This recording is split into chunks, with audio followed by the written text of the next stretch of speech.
masuk pada poin yaitu regenerasi sebagai fondasi dari karakter Kristen.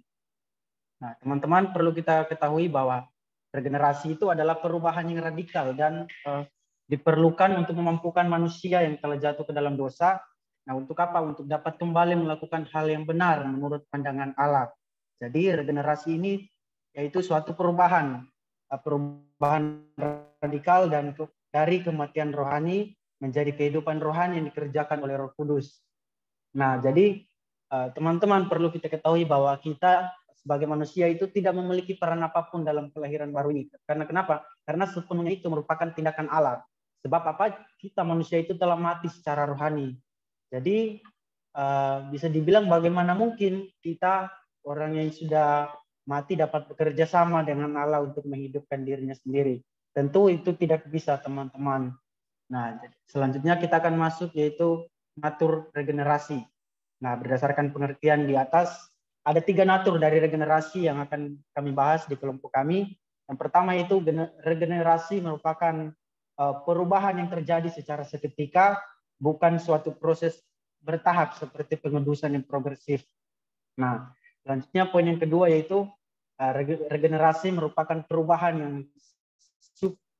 supranatural atau adikodrati.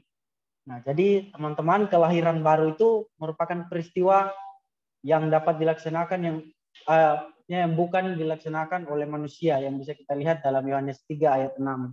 Nah, kenapa? Karena kelahiran baru itu sepenuhnya merupakan tindakan Allah. Nah, secara khusus merupakan karya Roh Kudus. Nah, poin yang ketiga itu regenerasi ini merupakan perubahan yang radikal, dan istilah radikal ini teman-teman itu berasal dari kata Latin radix yang berarti akar.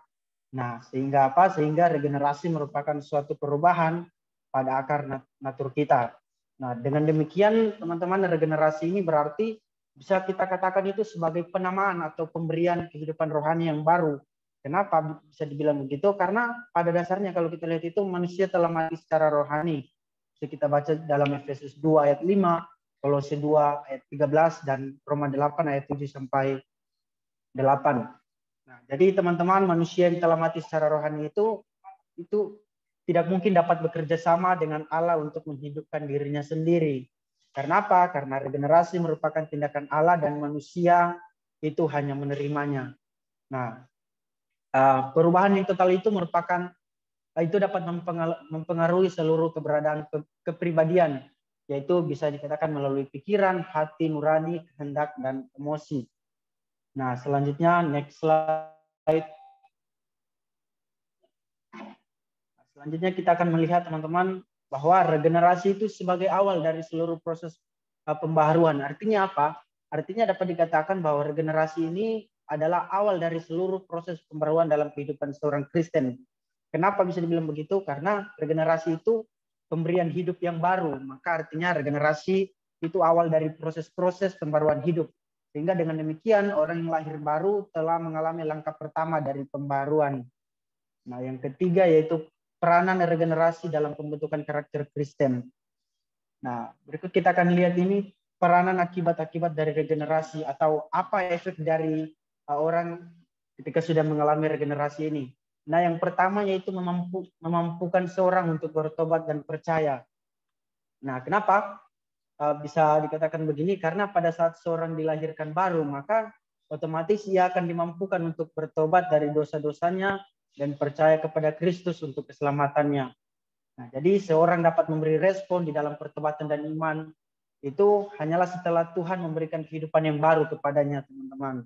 Nah, bertobat dan percaya juga ini disebut dengan istilah perpalingan. Jadi bertobat merupakan itu suatu keputusan yang sadar untuk berpaling dari dosa-dosa, dan iman berarti berpaling kepada Kristus untuk mengampuni dosa-dosa. Jadi tidak mungkin kalau kita mau bertobat dan berbalik tanpa kita sadar akan hal itu. Nah, selanjutnya itu ada perubahan atau transformasi dari akibat-akibat regenerasi ini. Nah, perubahan atau transformasi ini yang dimaksudkan artinya bahwa kelahiran baru oleh Roh Kudus itu ya ini mengakibatkan yang namanya perubahan. Karena tidak mungkin kalau Roh Kudus bekerja dalam diri kita masih mungkin hidup dalam seperti kehidupan kita yang lama, masih hidup dalam dosa, Seperti itu. Jadi kelahiran baru ini itu tidak disadari atau tidak dirasakan saat terjadi, tetapi dapat diamati lewat kepekaan baru terhadap hal-hal rohani atau arah hidup yang baru serta kemampuan untuk hidup benar dan menaati Allah. Nah, jadi perubahan ini meskipun tidak disadari teman-teman, tapi menghasilkan hati atau kardia, mana yang diubahkan, yang memimpin kepada karakter yang diubahkan, dan kemudian menghasilkan hidup yang diubahkan. Nah, misalnya bisa juga kita lihat dalam 2 Korintus 5 ayat 17, di mana ayat di situ menjelaskan kepada kita bahwa setelah lahir baru, kita harus terus-menerus mengalami proses pengudusan yang mencakup pengudusan pikiran, kehendak, emosi, dan hati nurani. Nah, selanjutnya kita akan melihat poin yang ketiga, yaitu akibat dari regenerasi akan terjadi yang namanya pembaruan pikiran. Nah, Paulus berkata dalam Roma 12 ayat 2 mengatakan bahwa janganlah kamu menjadi serupa dengan dunia ini, tetapi berubahlah oleh pembaruan budimu sehingga kamu dapat membedakan manakah kehendak Allah, apa yang baik, yang berkenan kepada Allah, dan yang sempurna. Nah, jadi teman-teman, betapa pentingnya kalau kita sudah mengalami dalam masa regenerasi ini, kita harus yang namanya memiliki pembaruan pikiran. Yang artinya apa? Kita harus semakin serupa dengan kehendaknya Tuhan, kehendaknya Allah. Nah, yang keempat yaitu kita pasti akan menghasilkan buah roh. Karena tidak mungkin kalau seorang mengalami perubahan tanpa menghasilkan buah roh, teman-teman. Karena akan kelihatan orang yang sudah mengalami perubahan sama yang tidak. Nah, jadi menghasilkan buah roh ini dari regenerasi ini yaitu memampukan kita untuk menghasilkan buah roh kudus yang bisa kita lihat juga dalam Galatia 6 ayat 22 sampai 23.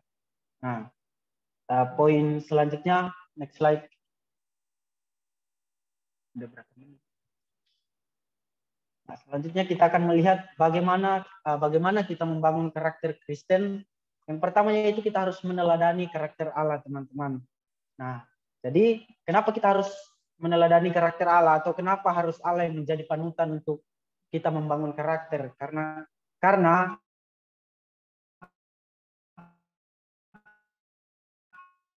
hanya Allah saja yang memiliki karakter yang sempurna. Teolog itu mereka suka memberikan judul misalnya kesempurnaan Allah ketika mereka membahas tentang sifat-sifat Allah dalam buku-buku teologi mereka.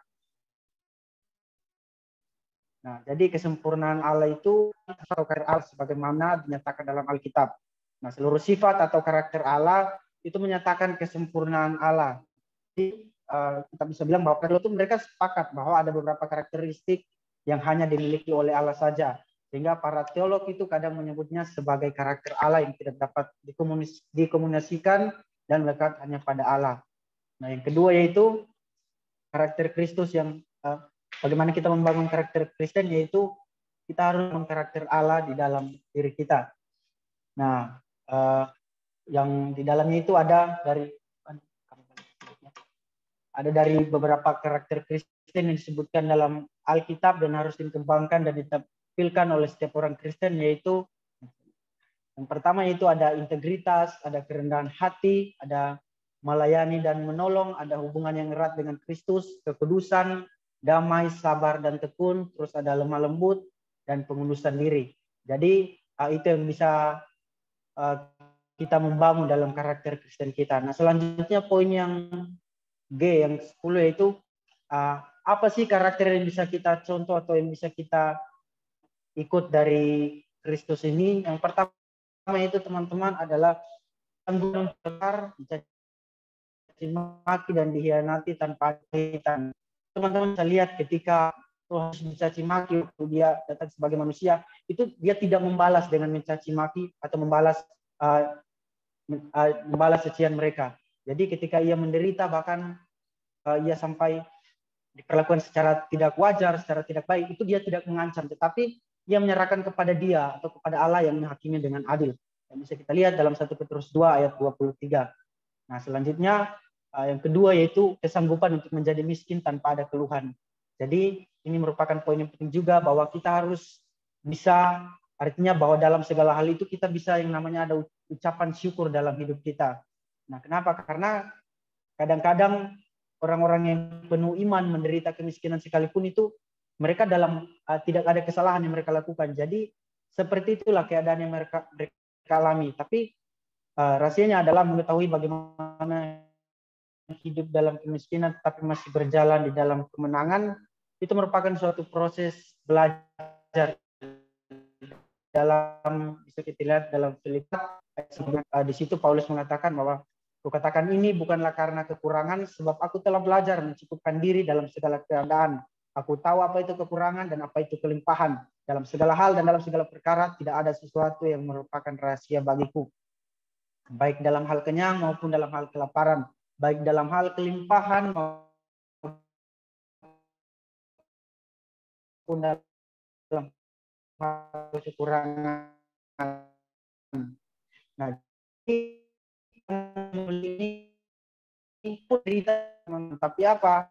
Dia tidak ada pengaruhnya. Jadi menjadi miskin masih memiliki kemenangan, ada rahasianya, itu tidak mengeluh atau tidak bersungut-sungut kepada Tuhan ketika kita mengalami hal tersebut. Nah, yang ketiga itu kesanggupan untuk menjadi kaya tanpa ada ketamakan. Nah, artinya apa?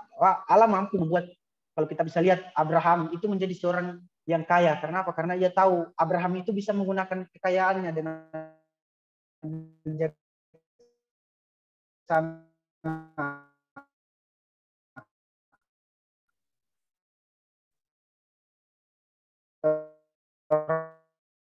Raja Ahab sebaliknya berlimpah, tapi